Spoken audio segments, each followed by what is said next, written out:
हमारे ऊपर प्रभु की कृपा है, ये हम कैसे पहचाने? तो ये 8 लक्षण प्रकट होने लगते हैं जिस पर हरिजू की प्रियाजू की कृपा है। पहला, घोर अपराध करने वाले के प्रति भी दया की भावना,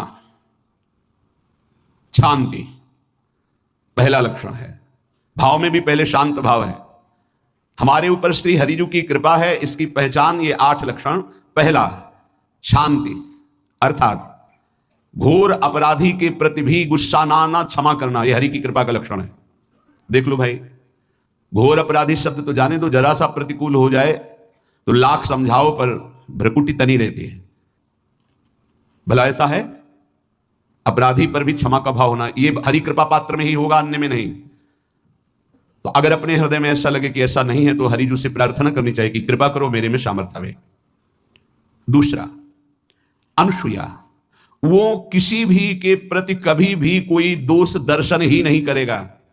दोष कथन, दोष श्रवण की तो बात जाने दो। अनुसूया, दूसरों के गुणों में दोष ढूंढना, ये नहीं होता। हरि कृपा पात्र में ये नहीं होता। ये सब भजन के नाश करने वाले। जैसे पहला, अपराधी पर क्रोध कर देना, तो माया ने भेजा इसीलिए था कि तुम्हारे साथ व्यवहार ऐसा करे कि तुम क्रोध करो। क्रोध करोगे तुम्हारी ऊर्जा शक्ति नष्ट हो जाएगी, अध्यात्म में जो चलने की थी। और कहीं तुमने संकल्प कर लिया तो भजन शक्ति नष्ट हो जाएगी। तो अगर भजन बल है तो गया, जरूर उसको दंड मिलेगा, पक्का मिलेगा, 100% मिलेगा, लेकिन आप खाली हो गए। ना भजन करने की वृत्ति रहेगी और ना भजन रहेगा, दोनों बात। अनुसूया, किसी के सद्गुणों में दोष देखना, गुणों में दोष ढूंढना, यह हरि कृपा पात्र में नहीं होता है। ये बहुत मंगलमयी बातें हैं जिससे हमारा भजन मार्ग पुष्ट होता है। तीसरा, वो बाहर से और भीतर से पवित्र रहता है, हरि कृपा पात्र। शौचाचार का ज्ञान होना चाहिए, वस्त्र आपके पवित्र होने चाहिए, ये बाहरी, जल रज आदि के द्वारा बाहरी पवित्रता। और निष्कपटता, निश्चलता, सत्य भाव, ये अंदर की पवित्रता है। अगर कपट है, छल है, असत्य है तो हृदय मलिन रहता है। भीतर और बाहर से पवित्र रहना, इसमें खास बात क्या है? भीतर और बाहर से पवित्र रहने में, भीतर और बाहर से सदैव पवित्र कौन रह सकता है? तो बोले जो पुंडरीकाक्ष भगवान श्री हरि का, प्रियाजू का स्मरण करता रहता है, वो शवाभ्यंतर शुचि, वो बाह्य और अभ्यंतर दोनों से पावन रहता है। तीसरी जो कृपा का लक्षण है, अर्थात वो सदैव भगवत चिंतन परायण, शौचाचार का पालन करने वाला, बाहर और भीतर से हरि कृपा पात्र पवित्र रहता है। चौथा, ऐसे कार्यों का अनुष्ठान ना करे जिनमें हमारा भजन छूटता है, जिनमें सत्य छूटता है, जिनमें भगवत भाव छूटता है। जैसे आपके ऊपर कृपा हुई, आप भगवत मार्ग में चल रहे हैं, अब आप ऐसे संसारिक कार्यों का अनुष्ठान कर रहे हैं जिनमें आपकी चित्तवृत्ति बिल्कुल भगवत विमुख हो रही, तो जीवन का लाभ क्या होगा?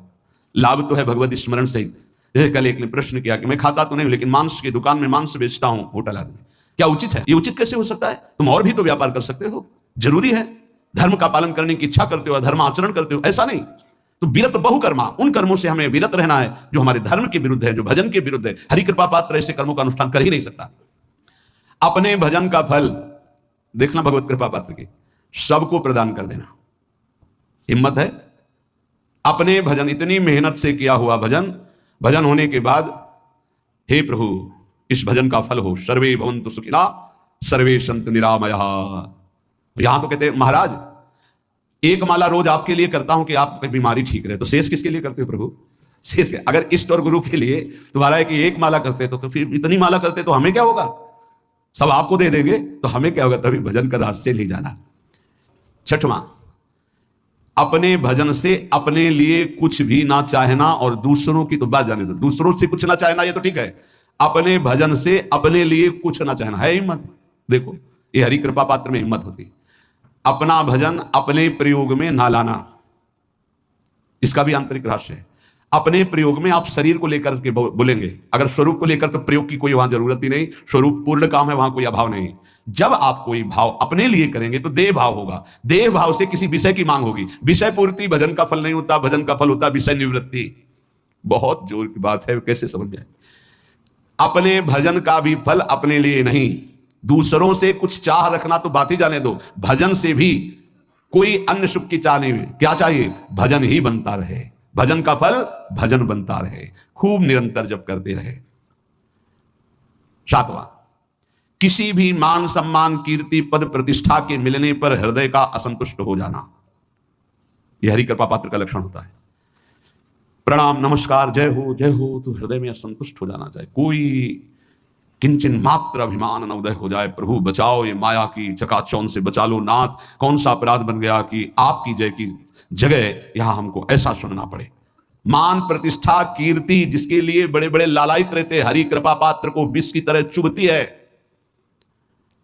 और 8वां, किसी भी प्राणी समुदाय से संबंध ना रखते हुए सब पर दया की भावना, सब पर कृपा की भावना, सब पर करुणा मैत्री, पर किसी से ममता नहीं। यह सूत्र बहुत व्यवहार में प्रयोग करने योग्य है। सबसे करुणा और मैत्री, पर किसी से ममता नहीं। करुणा तो करी भरत जी ने, मैत्री भी की मृग से, पर ममता रहित नहीं रहे। ममता कर ली तो अगला जन्म हिरण का हो गया। ममता नहीं, निर्ममो निरहंकारा। करुणा मैत्री तो करनी है, जैसे इसमें आदेश है, गीता में जी आदेश है, अद्वेष्टा सर्वभूतान मैत्र करुणा एवच, पर निर्ममो निरहंकारा। यह साधक की चतुरता है। प्राणी मात्र पर दया कृपा करुणा मैत्री, पर ममता नहीं। ममता किसी से, और यहां करुणा मैत्री ये तो गायब हो गई, केवल ममता रह गई है। अपने शरीर से ममता, शरीर संबंधियों से ममता, विषय भोगों से ममता, यही जहर है। संबंध में ये ममता ही जहर है, विचारों में अहंकार जहर है, कर्मों में ये आसक्ति जहर है। इसी जहर को मिटा दे तो जीवन मुक्त महापुरुष कर्म करते हुए, विषय सेवन करते हुए, वार्ता करते हुए, विचार करते हुए, बिल्कुल जहर रही तो उसका जीवन हो गया। तो ये 8 बातें हरि कृपा पात्र में होती हैं, इनको बार बार सुनना और हृदय में धारण करना।